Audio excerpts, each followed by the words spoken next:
в Україні перший, коли вводиться в сферу публічного права, публічної політики таке явище, як представницький орган корінного народу, в даному випадку Меджліс кримськотатарського народу.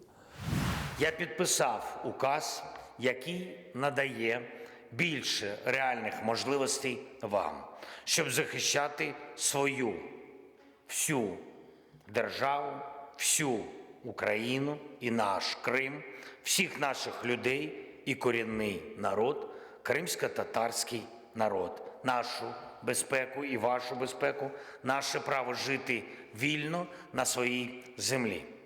Меджліс завжди був і є представницьким органом кримсько-татарського народу. Так було і є фактично, і ми закріплюємо це юридично і політично. Указ президента, так, і розпорядження Кабміну закріпили офіційно вже правовий статус Меджлісу як представницького органу кримсько-татарського народу.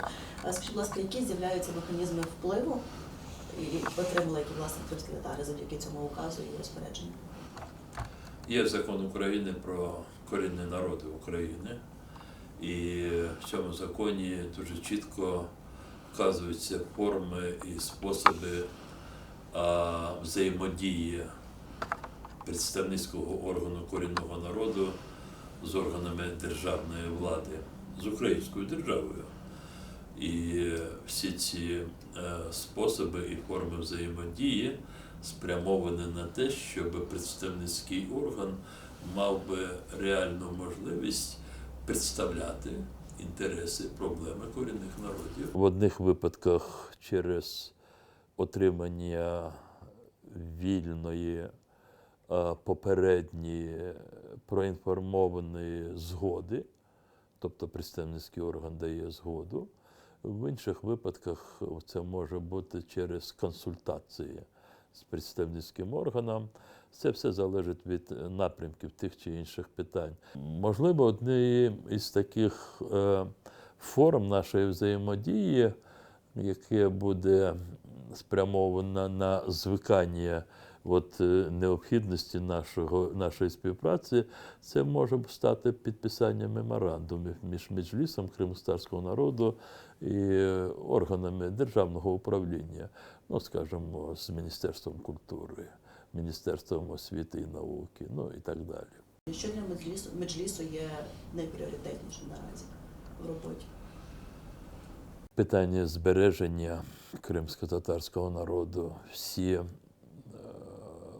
сфери, які безпосередньо впливають на ідентичність кримських татар, етнічну, релігійну, культурну, мовну. Питання статусу Криму є потребою, оскільки саме через цей статус можна буде закласти правові механізми, щоб з одного боку відновити права кримськотатарського народу і забезпечити права людини, кожного мешканця півострову.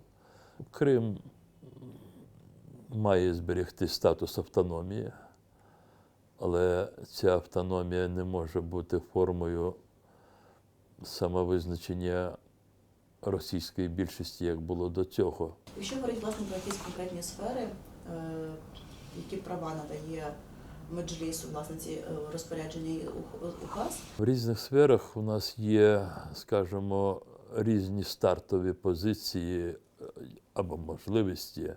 Скажімо, щодо сфери освіти, багато чого вже було задіяно і зроблено. Скажімо, закон про освіту, стаття 7 цього закону, там, де регулюються мови навчання. Є питання,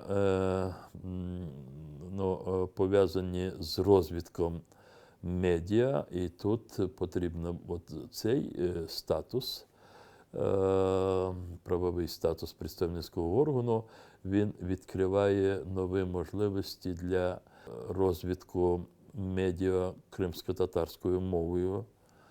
І в законі прямо передбачено, що представницький орган може мати власні медіа, якщо не менше, ніж 51% цих медіа належить представницькому органу. Ми тут отримали додатковий такий механізм, якщо ми зможемо його реалізувати, для розширення каналів діалогу з окупованим Кримом рідною мовою. Ми, якщо зможемо розвивати цю норму, отримуємо потужні механізми для просвітницької, освітньої роботи рідною мовою, використовуючи телевізійний канал, інші інформаційні ресурси. Наразі знадобився окремий указ, так, для того, щоб все-таки це визнання правове відбулося. Чому так? Чому такий механізм? Ну, я думаю, що треба було трошки простимулювати уряд. Справа в тому, що для закріплення статусу ми виконали всі вимоги Закону України про корінні народи. Тепер ми будемо готувати пропозиції щодо внесення Меджлісу кримськотатарського народу до єдиного державного реєстру. Ми становимося, ми вже стали формально, юридично, але тепер це треба практично перевести в практичну площину.